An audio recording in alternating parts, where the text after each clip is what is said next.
नमस्कार दोस्तों, स्वागत है आपका स्टडी फॉर सिविल सर्विसेज में। यदि स्टडी फॉर सिविल सर्विसेज के छात्र हैं तो ये वाला टेलीग्राम जरूर ज्वाइन करके रखिए। यूट्यूब चैनल में हमारे साथ है तो भी ये वाला टेलीग्राम ज्वाइन करना बहुत ज्यादा जरूरी है। सारे नोटिफिकेशन, सारे अपडेट, सारे मोस्ट इंपोर्टेंट पिक्स, सारा रिवीजन सब कुछ यहाँ पे बताया जाता है। टेस्ट को ध्यान से अटेम्प्ट करिए और बताइए कितना स्कोर आपने किया है, कितने सही किए हैं टोटल क्वेश्चन में से। सभी लोग अपना अपना स्कोर जरूर कमेंट करिए। देखिए ये हमारा एससीएस डेली क्विज चैनल है, इसमें डेली क्विज होती है, बिल्कुल फ्री में, इसको जरूर ज्वाइन कर लीजिएगा।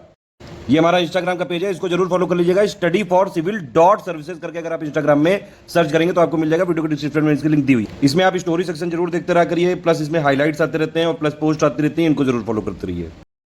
नमस्कार, मैं ओम द्विवेदी। स्वागत करता हूं आपका स्टडी फॉर सिविल सर्विसेज में, जिसमें आज हम पॉलिटी के कुछ प्री रिलेटेड क्वेश्चंस देखेंगे। और शुरू करने से पहले मैं आपको बता दूं कि स्टडी फॉर सिविल सर्विसेज के कई फ्री और पेड कोर्सेज यूट्यूब और टेलीग्राम पर मौजूद हैं, जिन्हें आप इस लिंक के थ्रू और इन दो नंबर्स पे कॉल करके ज्वाइन कर सकते हैं। हमारा पहला क्वेश्चन देखिए, निम्नलिखित समितियों को उनके अध्यक्ष के साथ मिलान करें। देखिए, संचालन समिति के अध्यक्ष कौन थे? डॉक्टर राजेंद्र प्रसाद। मौलिक अधिकार के लिए जो उप समिति बनी थी उसके अध्यक्ष थे जेबी कृपलानी। और अल्पसंख्यक उप समिति के अध्यक्ष होंगे आपके एचसी मुखर्जी। और प्रांतीय संविधान समिति है जो, उसके अध्यक्ष होंगे सरदार वल्लभ भाई पटेल। ठीक है, तो आंसर हो जाएगा आपका बी। अगला देखिए, निम्नलिखित कथनों में से कौन सा सत्य है? देखिए, कुछ फैक्ट्स हैं जो आपको याद रखने हैं। देखिए, जो पहली मीटिंग हुई थी संविधान सभा की, वो हुई थी 9 दिसंबर 1946 को। ठीक, और 11 दिसंबर 1946 को डॉक्टर राजेंद्र प्रसाद को सर्वसम्मति से संविधान सभा का स्थायी अध्यक्ष चुना गया था। ठीक है, दोनों ही सही हैं। तीसरा देखते हैं, भारतीय संविधान को 26 नवंबर 1949, प्रियम्बल जिसने भी पढ़ा है उसको ये डेट पता होगी कि 26 नवंबर 1949 की संविधान निर्मात्री सभा द्वारा अपनाया गया। ठीक, ये भी सही। और 26 जनवरी 1950 को भारतीय संविधान पूर्णतः लागू किया गया। ठीक है, चारों यहाँ पर सही है, चारों डेट्स आप याद रखिएगा। आंसर हो जाएगा डी। अगला देखिए, निम्नलिखित में से कौन सही सुमेलित है? देखिए, संसदीय व्यवस्था है जो, ये हमने ब्रिटेन से ली है। ठीक है, और आपकी जो मूल अधिकार है ये हमने अमेरिका से लिया है। और समानता, स्वतंत्रता और विश्व बंधुता है जो, ये हमने कहाँ से लिया है? फ्रांस से। ठीक है, ना कि सोवियत संघ से। तो ये वाला गलत हो जाएगा, बाकी ये दोनों सही है, ए आंसर। निम्नलिखित कथनों में से कौन सा सत्य है? देखिए, आर्टिकल 368 है जो, उसमें संविधान संशोधन की शक्तियां एवं प्रक्रिया दी गई है। ठीक है, सही है स्टेटमेंट। दूसरा देखते हैं, इसके तहत संविधान संशोधन की शक्ति संसद को दी गई है।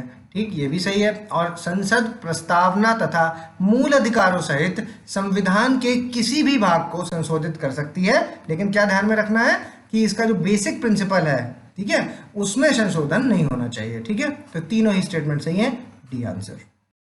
अगला देखिए, निम्नलिखित कथनों पर विचार करें। भारतीय संविधान विश्व का सबसे लंबा संविधान है, जिसमें 1,20,000 शब्द से बना है। ठीक, और दूसरा देखिए, वर्तमान में मूल संविधान में 22 भाग, 395 अनुच्छेद और 8 अनुसूचियां। तो ये क्या है? ओरिजिनली वाला लिख दिया है यहाँ पर। ठीक है, वर्तमान पूछा गया है, लेकिन क्योंकि वर्तमान पूछा गया है तो क्या हो जाएगा? 25 पार्ट्स हैं इसके, 25 भाग हो गए। ठीक, उसके अलावा लगभग 452 आर्टिकल्स हैं। ठीक है, और 12 शेड्यूल्स हैं। ठीक है, ये याद रखिएगा वर्तमान में, और ये है ओरिजिनली। ठीक है, तो दूसरा गलत, पहला सही, आंसर ए। अगला देखिए, राज्यसभा से संबंधित कथनों में से कौन सा सत्य है? देखिए, राज्यसभा की कॉम्पोजिशन से संबंधित है। राज्यसभा की कॉम्पोजिशन आर्टिकल 80 में दिया गया है, और उसके अनुसार राज्यसभा राज्यों और संघ राज्य क्षेत्र, मतलब स्टेट्स और यूटी से मिलकर कितने लोग होंगे? यहाँ से कितने चुने जाएंगे? 238। ठीक है, और 12 सदस्य हैं जो वो प्रेसिडेंट नॉमिनेट करेंगे, 12। ठीक है, तो टोटल हो जाएंगे 250। तो ये सही हो गया। और राज्यसभा एक स्थायी सदन है क्योंकि इसका विघटन नहीं होता, सही है। इसके 2/3 सदस्य प्रत्येक दूसरे वर्ष से निवृत्त होते हैं। ठीक है, रिटायर होते हैं। तो ये वाला इसलिए गलत हो जाएगा क्योंकि 2/3 नहीं होते, 1/3 मेंबर्स होते हैं। ठीक है, 1/3 मेंबर हर दूसरे साल रिटायर हो जाते हैं। और राज्यसभा के सदस्यों का कार्यकाल कितना होता है? 6 वर्षों का। तो ये सही है। ठीक है, तो पहला सही और तीसरा सही, दूसरा यहाँ पर गलत है। आंसर हो जाएगा सी। अगला देखिए, निम्नलिखित कथनों पर विचार करें। अनुच्छेद 84 ख के तहत लोकसभा निर्वाचन हेतु अभ्यर्थी होने के लिए न्यूनतम आयु कितनी है? 21 वर्ष। ठीक है, मतलब लोकसभा के लिए अगर आपको चुनाव लड़ना है तो आपकी उम्र 21 होनी चाहिए। गलत हो गया क्योंकि उम्र 25 होनी चाहिए। ठीक है, और लोक प्रतिनिधित्व अधिनियम 1950, मतलब जो आपका ये रिप्रेजेंटेटिव ऑफ पीपल्स एक्ट है ना, आरपीए, आरपीए 1950 है जो, उसके तहत जो धारा 362 है उसको अगर आप अनुच्छेद 173 के खा के साथ अगर पढ़ते हैं तो यहाँ पर विधानसभा के उम्मीदवार होने की न्यूनतम उम्र कितनी बताई गई है? 25 वर्ष की। तो ये बिल्कुल सही है। ठीक, तो दूसरा सही, पहला गलत, आंसर हो जाएगा बी। अगला देखिए, धन विधेयक से संबंधित निम्नलिखित कथनों पर विचार करें। लोकसभा से स्वीकृत होने पर धन विधेयक राज्यसभा में भेजे जाते हैं, जिनके द्वारा अधिक से अधिक कितने दिन तक? 14 दिनों तक विधेयक पर विचार किया जा सकता है। ठीक है, 14 डेज तक वो करना है उनको विचार, और फिर उसके बाद वो भेज देंगे, और भेजने के बाद उनकी जो रिकमेंडेशंस होंगी वो रिकमेंडेशन अगर लोकसभा को सही लगेगा तो उसको चेंज करेंगी, और नहीं सही लगेगा तो उसको वो रिजेक्ट भी कर सकते हैं। ठीक है, तो वो वैसा ही मान लिया जाएगा कि पास हो गया। अगला स्टेटमेंट देख लेते हैं। राज्यसभा धन विधेयक के संबंध में अपने सुझाव लोकसभा को दे सकती है, लेकिन यह लोकसभा पर निर्भर करता है कि प्रस्तावों को वो माने या ना माने। ठीक, सही है, दोनों सही है, सी आंसर। अगला देखिए, निम्नलिखित कथनों पर विचार करें। मंडल आयोग की सिफारिश के अनुसार केंद्र सरकार को ओबीसी अन्य पिछड़ा वर्ग को सरकारी सेवाओं में आरक्षण उपलब्ध कराना चाहिए। ये किसकी रिकमेंडेशन थी? बीपी मंडल की। ठीक है, मंडल आयोग जो गठित हुआ था उसकी सिफारिश थी कि ओबीसी के लिए रिजर्वेशन का प्रावधान होना चाहिए। ठीक है, सही है। अगला देखते हैं, भूतपूर्व प्रधानमंत्री पीवी नरसिम्हा राव जो कि 1990 में मंडल कमीशन की अनुशंसा को लागू करने की इन्होंने घोषणा की। तो ये स्टेटमेंट इसलिए गलत हो जाएगा क्योंकि 1990 में पीवी नरसिम्हा राव नहीं थे, आपके कौन थे? वीपी सिंह। ठीक है, वीपी सिंह थे जिन्होंने मंडल कमीशन की अनुशंसा को लागू करने की घोषणा की थी। ठीक, तो दूसरा यहाँ पर गलत है, पहला सही है, आंसर ए हो जाएगा। अगला देखिए, निम्नलिखित कथनों पर विचार करें। आर्टिकल 75 और आर्टिकल 164 और 10th शेड्यूल में संशोधन करके केंद्र में प्रधानमंत्री, राज्यों में मुख्यमंत्री सहित मंत्रियों की कुल संख्या है जो लोकसभा और विधानसभा दोनों का मतलब टोटल बताया जा रहा है कि अधिकतम कितनी होनी चाहिए? 15% तक। ठीक, सही है। और जो आर्टिकल 75 है उसके हिसाब से प्रधानमंत्री की नियुक्ति कौन करता है? राष्ट्रपति। दोनों स्टेटमेंट यहाँ पर सही है, सी आंसर। अगला देखिए, निम्नलिखित उप प्रधानमंत्री हैं जो, उनके कार्यकाल को आपको लगाना है। ठीक है, कार्यकाल के अनुसार उनको लगाना है। तो सबसे पहले आपके मोरारजी देसाई। ठीक, मोरारजी देसाई का कार्यकाल है जो वो है 1967 से लेकर के 1969। ठीक, देवीलाल का जो है वो है 1989 से 1991, और लालकृष्ण आडवाणी का है जो वो है 2002 से लेकर के 2004। ठीक है, तो सीक्वेंस एकदम सही है। कमेंट्स में आप बता दीजिए कि जब ये उप प्रधानमंत्री थे तीनों लोग तो प्रधानमंत्री कौन थे उस वक्त। ठीक है, तो आंसर हो जाएगा ए। अगला देखिए, सरदार वल्लभ भाई पटेल के संबंध में कौन से कथन सत्य हैं? सरदार पटेल हैं जो वो भारत के पहले गृह मंत्री थे। ठीक, और उन्हें भारत का लौह पुरुष कहा जाता है। सही है, और वह भारत के पहले उप प्रधानमंत्री, ठीक है, भारत के पहले उप प्रधानमंत्री भी थे। इनका टाइम पीरियड क्या था? 15 अगस्त 1947 से 15 दिसंबर 1948। तो ये गलत हो गया।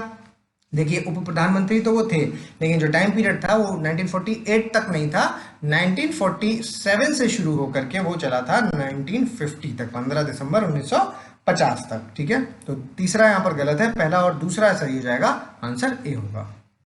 अगला देखिए, निम्नलिखित कथनों पर विचार करें। सभी धन विधेयक वित्त विधेयक होते हैं, किंतु सभी वित्त विधेयक हैं जो वो धन विधेयक नहीं होते, क्योंकि जो भी आपका फाइनेंस बिल है उसमें से जिनको स्पीकर की रिकमेंडेशंस मिल जाती है वही आपके मनी बिल बनते हैं। ठीक है, तो कह सकते हैं कि जितने मनी बिल हैं जो वो जितने भी मनी बिल्स हैं वो सारे के सारे फाइनेंस बिल तो हैं, लेकिन सारे के सारे फाइनेंस बिल मनी बिल नहीं है, क्योंकि इन सबको थोड़ी ना स्पीकर ने अलाउ किया है। ठीक है, जिनको जिनको किया है वो मनी बिल हो गए। ठीक, तो ये सही हो गया। अगला देखिए, धन विधेयक को लोकसभा अध्यक्ष द्वारा प्रमाणित किया जाता है, जबकि राज्य स्तर पर इनको कौन प्रमाणित करता है? राज्य विधानसभा के अध्यक्ष। ठीक, तो दोनों ही सही है, सी आंसर। अगला देखिए, उत्तर प्रदेश में निम्नलिखित विधानसभा अध्यक्षों को उनके कार्यकाल के अनुसार आपको लगाना है। तो सबसे पहले विधानसभा अध्यक्ष थे पुरुषोत्तम दास टंडन। ठीक है, दूसरे नंबर पे थे नफीस उल हसन। ठीक है, सेकंड नंबर पे हो गए, और उसके बाद जो मदन मोहन वर्मा थे ये आपके 5th नंबर पर थे, और अभी कौन है? हृदय नारायण दीक्षित। ठीक है, प्रेजेंट। तो आंसर हो जाएगा इसका 1, 2, 3 और 4। अगला देखिए, निम्नलिखित कथनों पर विचार करें। पंचायत क्षेत्र में मतदाता के रूप में पंजीकृत सभी वयस्क सदस्य हैं जो पंचायती राज व्यवस्था के तहत ग्राम सभा के सदस्य होंगे। ठीक है, सही स्टेटमेंट है। और दूसरा देखिए, ग्राम सभा के सदस्य ही सरपंच के चुनाव कराते हैं, जो कि पंचायत का अध्यक्ष होता है। ठीक है, तो ये दोनों ही सही है यहाँ पर, सी आंसर। अगला देखिए, ग्राम सभा में शामिल वे सभी व्यक्ति जिनके नाम गांव विशेष में पंचायत के लिए मतदाता सूची में दर्ज हैं, निम्नलिखित में से किस अनुच्छेद के अंतर्गत आएगा? अनुच्छेद 242, 243, 244 या 245। तो ये है आर्टिकल 243 का खा पार्ट। ठीक है, तो आंसर हो जाएगा बी। अगला देखें, निम्नलिखित कथनों पर विचार करें। दिलीप सिंह भूरिया समिति है, जो दिलीप सिंह भूरिया समिति, याद रखें, इनकी रिपोर्ट के आधार पर संसद में 5th शेड्यूल क्षेत्र है जो, उसमें कुछ संशोधन और अपवादों के साथ संविधान में पार्ट 9 का विस्तार करके पेशा एक्ट जो था उसको अधिनियमित किया गया। सही है। और अब वर्तमान में कितने हैं इसमें? 10 राज्य हैं पेशा में। ठीक है, तो आपको 10 के नाम कमेंट्स के माध्यम से बता देना है। दोनों सही है, सी आंसर। अगला देखिए, निम्नलिखित कथनों पर विचार करें। पहली बार इंदिरा गांधी प्रधानमंत्री बनी थी तब वो राज्यसभा की सदस्य थी। ठीक है, और सबसे कम समय तक प्रधानमंत्री के पद पर रहने वाले कौन थे? अटल बिहारी वाजपेयी। इनका कार्यकाल क्या था? सबसे कम वाला 16 मई 1996 से 1 जून 1996 तक। ठीक है, दोनों सही है, सी आंसर। अगला देखिए, निम्नलिखित कथनों पर में से कौन सा सत्य है? देखिए, प्रतिवर्ष 24 अप्रैल को भारत में पंचायती राज दिवस मनाया जाता है। ठीक है, यह दिन 73वां संविधान संशोधन अधिनियम 1992 के जारी होने का प्रतीक है। ठीक, और पंचायती राज व्यवस्था का उद्घाटन पंडित जवाहरलाल नेहरू ने कब किया? 2 अक्टूबर 1959 में। कहाँ से? नागौर में, राजस्थान में जगह है नागौर, वहां से स्टार्ट हुआ। ठीक है, और अगला देखें, पहला जो पंचायती राज दिवस था वो 24 अप्रैल 2010 में डॉक्टर मनमोहन सिंह द्वारा घोषित किया गया। ठीक है, चारों स्टेटमेंट सही है, चारों फैक्चुअल हैं, आपको याद रखने हैं, डी आंसर। अगला देखिए, राज्यपाल से संबंधित निम्नलिखित कथनों पर विचार करें। देखिए, राष्ट्रपति हैं जो, वो राज्यपाल को उनके बचे हुए कार्यकाल के लिए किसी दूसरे स्टेट में ट्रांसफर कर सकते हैं। ठीक, सही स्टेटमेंट है। और जम्मू कश्मीर का जो राज्यपाल था उनको 1965 से पहले क्या कहा जाता था? सदर ए रियासत। ठीक है, ये इनका पदनाम हुआ करता था। ठीक, तो दोनों सही है, सी आंसर। अगला देखिए, निम्नलिखित राज्यों को उनके विधान परिषदों के सदस्य संख्या के आधार पर सुमेलित करना है। ठीक है, तो कमेंट्स में सबसे पहले तो आपको ये बताना है कि कितनी विधान परिषदें हैं, मतलब किन किन स्टेट्स में विधान परिषद हैं। ठीक है, तो देखिए, महाराष्ट्र में आपका 78 सीट्स हैं, बिहार में 75 सीट्स हैं, उत्तर प्रदेश में 100 सीटें हैं और आंध्र प्रदेश में 58 सीटें हैं। ठीक है, तो आंसर हो जाएगा BADC, बी आंसर। अगला देखिए, निम्नलिखित कथनों पर विचार करें।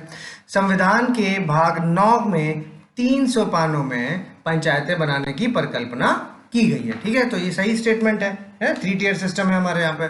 ठीक, और उसके अलावा दूसरा देखिए, भाग 9 के अनुच्छेद 243 में यह प्रावधान किया गया है कि प्रत्येक राज्य में ग्राम, मध्यवर्ती और जिला स्तर, 3 स्तरों पर इस भागों के उपबंधों के अनुसार पंचायतों का गठन किया जाएगा। ठीक है, तो ये इस आर्टिकल 243 का पार्ट है। ठीक है, हाँ, दोनों सही है, सी आंसर।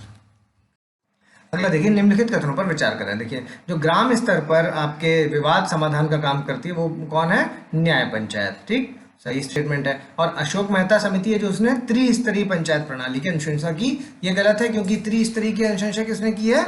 बलवंत राय मेहता कमेटी ने। ठीक है, तो ये दूसरा वाला यहाँ पर गलत हो जाएगा, पहला वाला सही हो जाएगा, आंसर ए होगा। अगला देखिए, जो कैग है, नियंत्रक एवं महालेखा परीक्षक, उनसे संबंधित कथन है। देखिए, कैग अपने पद से रिटायर होने के बाद भारत सरकार में या किसी राज्य सरकार में कोई भी पद धारण नहीं कर सकता। ठीक है, सही स्टेटमेंट है। और जो फर्स्ट कैग थे वो कौन थे? वी नरहरि राव। और प्रेजेंट में कौन है? गिरीश चंद्र मुर्मू। ठीक, तीनों स्टेटमेंट यहाँ पर सही है, डी आंसर। अगला देखिए, संसदीय प्रक्रिया से संबंधित निम्नलिखित कथनों में से कौन सा सत्य है? देखिए, संसद के कार्य दिवस का जो पहला घंटा होता है वो शून्यकाल होता है, तो ये गलत है, क्योंकि पहला क्या होता है? प्रश्नकाल से शुरुआत होती है। ठीक है, क्वेश्चन आवर से। ठीक है, तो ये वाला गलत हो गया। शून्यकाल के तुरंत बाद 1 घंटे का समय प्रश्नकाल कहा जाता है, ये गलत हो गया, क्योंकि यहाँ पर फिर से उल्टा है, प्रश्नकाल नहीं है, वो क्या है? वो है आपका शून्यकाल। ठीक है, और तीसरा देखिए, वर्तमान में शून्यकाल के दौरान कितने मामले उठाए जा सकते हैं? 24। ये भी गलत, क्योंकि 20 मामले उठाए जा सकते हैं, डी आंसर। निम्नलिखित कथनों पर विचार करें। पंचायती राज लोकतांत्रिक विकेंद्रीकरण की एक व्यवस्था है। ठीक है। और 73वां जो संविधान संशोधन 1992 है उसमें पंचायत शीर्षक के तहत अनुच्छेद 243P से 243Z के प्रावधानों को शामिल किया गया है। ठीक, तो ये इसलिए गलत हो जाएगा क्योंकि इसमें 243 से लेकर के 243O तक के प्रावधानों को शामिल किया गया है। ठीक है, तो दूसरा गलत, पहला सही, आंसर ए हो जाएगा। अगला देखिए, निम्नलिखित कथनों पर विचार करें। ग्राम पंचायत तंत्र में ब्लॉक स्तर पर पंचायत समिति होती है, ब्लॉक स्तर पर, ठीक, सही है। और भारत के संविधान में अनुच्छेद 243I के अनुसार पंचायतों की वित्तीय स्थिति की समीक्षा के लिए वित्त आयोग का गठन हर चौथे वर्ष की समाप्ति पर होता है। तो चौथे नहीं, हर 5वें वर्ष की, है ना, 5th ईयर की समाप्ति पर होता है। ठीक, ये वाला गलत हो गया, पहला वाला सही हो गया, आंसर ए हो गया। अगला देखिए, मंत्रिपरिषद से संबंधित निम्नलिखित कथनों में से कौन सा सत्य है। मंत्रिपरिषद में कौन कौन आ जाते हैं आपके? कैबिनेट मंत्री, राज्य मंत्री, उप मंत्री, ये 3 कैटेगरीज हैं इसमें। ठीक, सही स्टेटमेंट है। और लॉर्ड मॉर्ले का एक स्टेटमेंट है, मंत्रिपरिषद के सदस्य एक साथ तैरते हैं और एक साथ डूबते हैं, ना, they swim together and sink together. ठीक है, तो ये दोनों ही स्टेटमेंट सही है, आंसर हो जाएगा सी। अगला देखिए, उपराष्ट्रपति से संबंधित निम्नलिखित कथनों में से कौन सा सत्य है। उपराष्ट्रपति के निर्वाचन में संसद के दोनों सदनों के मनोनीत सदस्य भाग नहीं लेते हैं। ठीक है, तो आपको पता है कि उपराष्ट्रपति के जो इलेक्शन होते हैं तो उनमें कौन भाग लेते हैं? Both the house of the parliament के सदस्य। ठीक है, दोनों ही सदनों के सदस्य भाग लेते हैं, चाहे वो मनोनीत हो, नॉमिनेटेड हो, या वो इलेक्टेड हो। ठीक है, दोनों ही भाग लेते हैं, तो ये वाला इसलिए गलत हो जाएगा। अगला देखते हैं, उपराष्ट्रपति को हटाने के लिए प्रस्ताव है जो वो राज्यसभा द्वारा लाया जाता है। ठीक, तो ये वाला स्टेटमेंट है जो ये आपका सही हो जाएगा। और दूसरा देखते हैं, संविधान में कार्यवाहक उपराष्ट्रपति का प्रावधान नहीं है। ठीक, ये भी स्टेटमेंट सही है, फैक्चुअल स्टेटमेंट है, आंसर हो जाएगा 2 और 3, बी आंसर।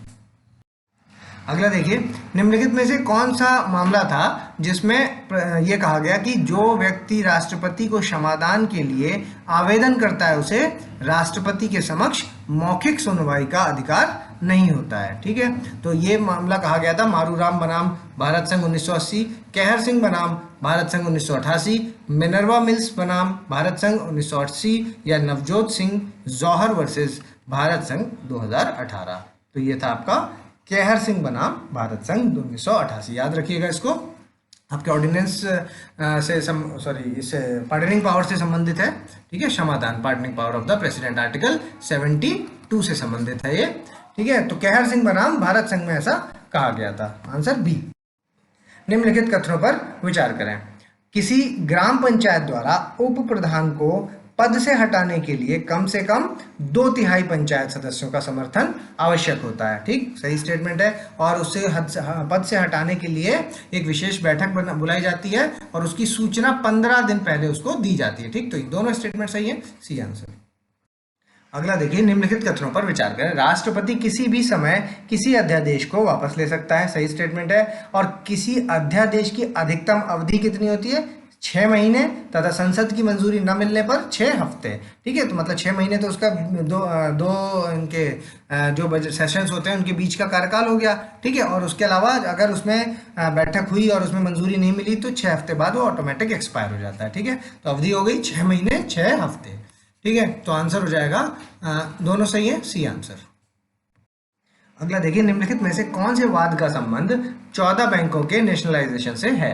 मारूराम बनाम भारत संघ 1980, SR बोमाई बनाम भारत संघ 1994, RC कूपर बनाम भारत संघ 1970 और मेनका गांधी बनाम भारत संघ 1977। तो ये हो जाएगा आपका RC कूपर बनाम भारत संघ 1970, जिसमें कि 14 बैंक के राष्ट्रीयकरण से के बारे में कहा गया था।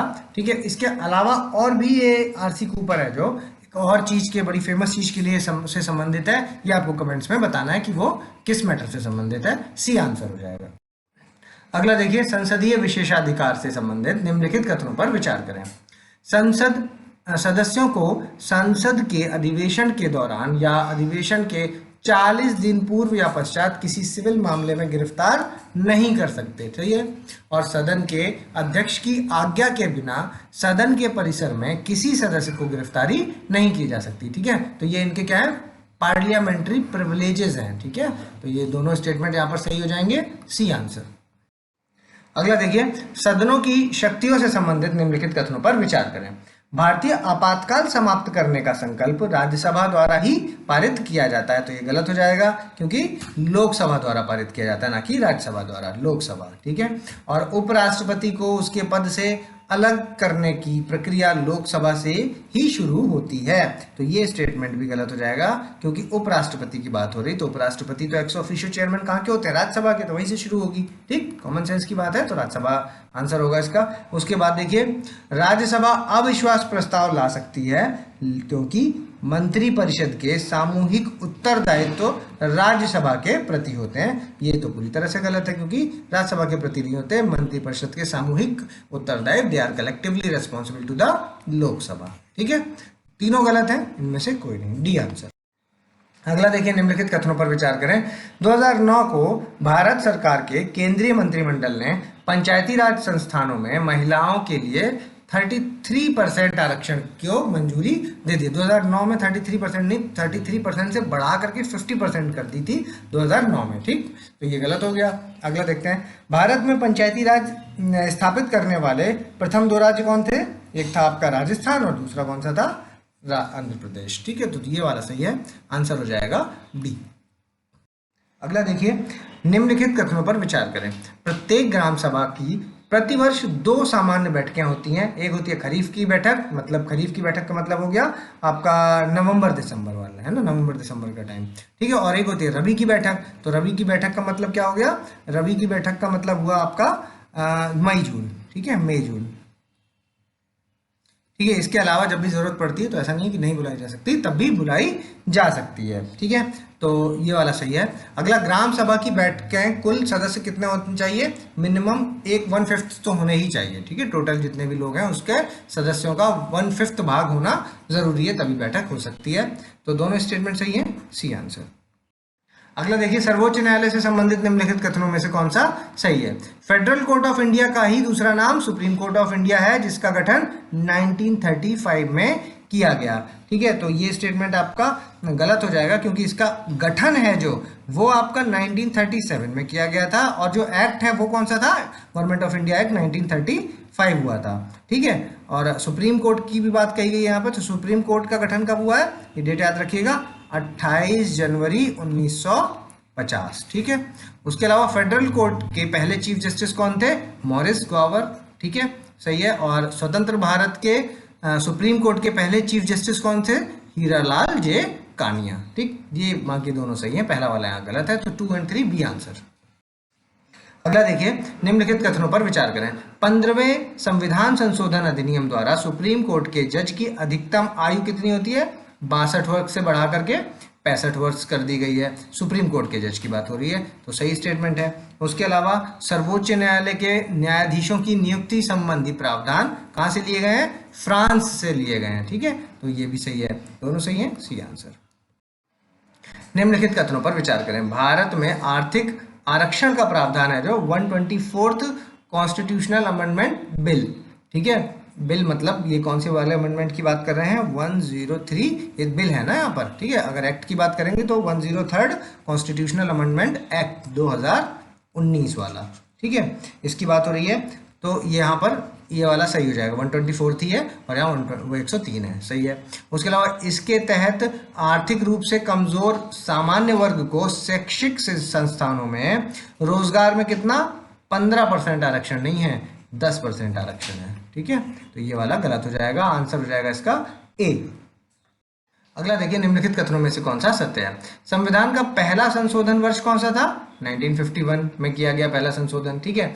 और यह संशोधन कुछ राज्यों में किए गए कृषि व कृषि भूमि संबंधी सुधारों के संरक्षण से संबंधित था, ठीक, ये भी सही है, लैंड रिफॉर्म से रिलेटेड था ये, ठीक है। और अगला तीसरा देखिए, इस संशोधन द्वारा विचार और अभिव्यक्ति के अधिकारों के साथ जीविका के अधिकारों से संबंधित कठिनाइयों को दूर किया गया था, ठीक है। फर्स्ट कॉन्स्टिट्यूशनल अमेंडमेंट एक्ट से संबंधित है, ठीक है, तीनों ही सही है, आंसर हो जाएगा डी। अगला देखिए, उच्च न्यायालय से संबंधित कथन है, जब उच्च न्यायालय 2 या 2 से अधिक राज्यों में गठित किया जाता है तो ऐसे उच्च न्यायालय के न्यायाधीश की शपथ कौन दिलाता है? राज्यपाल द्वारा दिलाई जाती है, ठीक है। कोई भी राज्यपाल हो सकता है, दोनों में से किसी भी स्टेट का, ठीक है, तो राज्यपाल होता है। उसके बाद कोलकाता, मुंबई, मद्रास और मद्रास हाई कोर्ट्स हैं जो उनकी स्थापना 1862 में हुई थी, 1862 में हुई थी, ठीक है। तो ये वाला गलत हो जाएगा, 1860 में नहीं हुई थी, 1862 में हुई थी। आंसर हो जाएगा इसका ओनली 1, ए आंसर। अगला देखिए, निम्नलिखित कथनों पर विचार करें। भारतीय संविधान का जो पार्ट 18 है उसमें क्या है? अनुच्छेद 368 है, उसके अंतर्गत संविधान का संशोधन करने की शक्ति भारतीय संसद को प्रदान की गई, ठीक। तो बाकी सब तो सही है, लेकिन ये पार्ट 18 नहीं है, पार्ट 20 है, ठीक है। पार्ट 18 क्या है आप बता दो, ठीक है। उसके बाद किसी नए राज्य के गठन के लिए संविधान की जो पहली अनुसूची है उसमें संशोधन करने की आवश्यकता होती है, ठीक है। नए राज्य के गठन है तो अगर आपको फर्स्ट शेड्यूल में चेंज किया जाता है, ये वाला आपका सही स्टेटमेंट है। दूसरा सही है, पहला यहाँ पर गलत हो जाएगा, आंसर बी हो जाएगा। अगला देखिए, राष्ट्रपति शासन से संबंधित निम्नलिखित कथनों पर विचार करें। राष्ट्रपति शासन की उद्घोषणा 6 महीने पर अनुमोदित कर अनिश्चित काल तक के लिए बढ़ाया जा सकता है। राष्ट्रपति शासन की बात हो रही है, ठीक है, तो ये गलत हो जाएगा, क्योंकि राष्ट्रपति शासन है जो वो मैक्सिमम 3 साल तक बढ़ाया जा सकता है, ठीक है। ये आपका नेशनल इमरजेंसी है, 6 महीने पर बढ़ाया जा सकता है जो, ठीक है। तो ये वाला गलत हो गया। दूसरा देखते हैं, राष्ट्रपति शासन की उस घोषणा से मूल अधिकारों पर कोई प्रभाव नहीं पड़ता है, ठीक। तो ये वाला स्टेटमेंट है जो, ये आपका सही स्टेटमेंट हो जाएगा, आंसर हो जाएगा यहाँ पर आपका बी। अगला देखिए, निम्नलिखित में से कौन सही सुमेलित है? अनुच्छेद 280 आपका वित्त आयोग से संबंधित है, 352, 356 और 360 फाइनेंशियल इमरजेंसी, प्रेसिडेंट रूल और नेशनल इमरजेंसी, ठीक, ये आपातकाल हो गया। और 324 आपका निर्वाचन आयोग हो गया, ठीक, तीनों सही है, डी आंसर। अगला देखिए, निम्नलिखित कथनों पर विचार करें। राजनीतिक दल बदल की राजनीति की गतिविधियों को गंभीर समस्या से बचने के लिए 52nd constitutional amendment act of 1985 में का प्रावधान किया गया, ठीक है, मतलब एंटी डिफेक्शन लॉ वाला है। एंटी डिफेक्शन लॉ के लिए क्या 52वां संविधान संशोधन है जो उसमें प्रावधान किया गया। और 81st constitutional amendment act of 2003 में दल बदल के लिए 2/3 सदस्य संख्या निर्धारित की गई थी, ठीक है। तो ये वाला इसलिए गलत हो जाएगा क्योंकि वो 81st नहीं था, वो 91st था, ठीक है, 91वां, ठीक है, 2003 में जो आया था, ठीक है। तो ये वाला आंसर है जो, आंसर हो जाएगा इसका ओनली 1, ए आंसर। अगला देखिए, निम्नलिखित कथनों में से कौन सा सत्य है?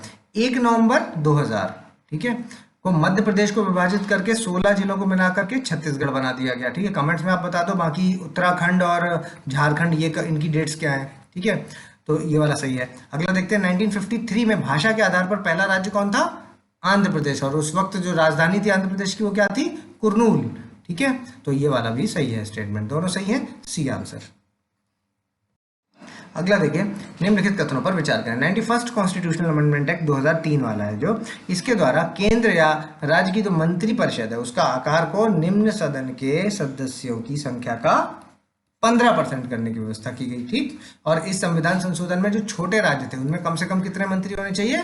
12 मंत्री होने चाहिए, ठीक है, 12 मंत्रियों का प्रावधान है। अब चाहे वो संख्या है जो वो निम्न सदन के सदस्य की संख्या का 15% से अधिक ही क्यों ना हो, ठीक है। तो ये दोनों बातें याद रखिएगा, ठीक है, दोनों सही हैं, आंसर हो जाएगा सी। अगला देखिए, निम्नलिखित में से कौन सा सही सुमेलित है? देखिए, अनुच्छेद 62 है जो, वो आपका राष्ट्रपति की क्षमादान की शक्तियों से नहीं है, वो आपका 72 है, आर्टिकल 72 है, ठीक है। उसके अलावा देखिए, आर्टिकल 55 है जो, ये आपका राष्ट्रपति की पदावधि, तो ये गलत हो जाएगा क्योंकि ये भी नहीं है। आर्टिकल 55 है जो वो निर्वाचन पद्धति से संबंधित है, ठीक है, निर्वाचन पद्धति से। और आपका जो 56 है, ठीक है, वो है आपका राष्ट्रपति की पदावधि, 56 होना चाहिए, है ना। और आर्टिकल 58 है जो, ये है जो राष्ट्रपति निर्वाचित होने के लिए योग्यताएं, ठीक, ये सही है। और आर्टिकल 60 क्या है, राष्ट्रपति द्वारा शपथ, ठीक है। सभी को याद रखिएगा, आंसर हो जाएगा इसका 3 और 4 यानी बी आंसर। अगला देखिए, निम्नलिखित कथनों पर विचार करें। वर्ष 1989 में भारतीय संविधान का जो 61st कॉन्स्टिट्यूशनल अमेंडमेंट एक्ट हुआ, उसमें जो वोट देने की उम्र थी वो 21 साल से घटा करके कितनी कर दी गई, 18 साल, ठीक है, सही स्टेटमेंट है। और 1992 में 74th कॉन्स्टिट्यूशनल अमेंडमेंट एक्ट हुआ, उसमें नगर पालिकाओं के गठन, संरचना, निर्वाचन शक्तियां और प्राधिकार से संबंधित है। कौन सा, 74th कॉन्स्टिट्यूशनल अमेंडमेंट एक्ट, कौन सा, नगर पालिका, म्युनिसिपैलिटी वाला, ठीक है, दोनों सही है, सी आंसर। अभी आपको वीडियो को पॉज करना है और अपना स्कोर हमें कमेंट्स के माध्यम से बताना है। अगर आपने अभी तक हमारा चैनल सब्सक्राइब नहीं किया तो प्लीज इसको सब्सक्राइब करें, बेल आइकन की बटन दबाएं। जल्दी मिलेंगे अगले टॉप 50 क्वेश्चंस के साथ, तब तक के लिए धन्यवाद।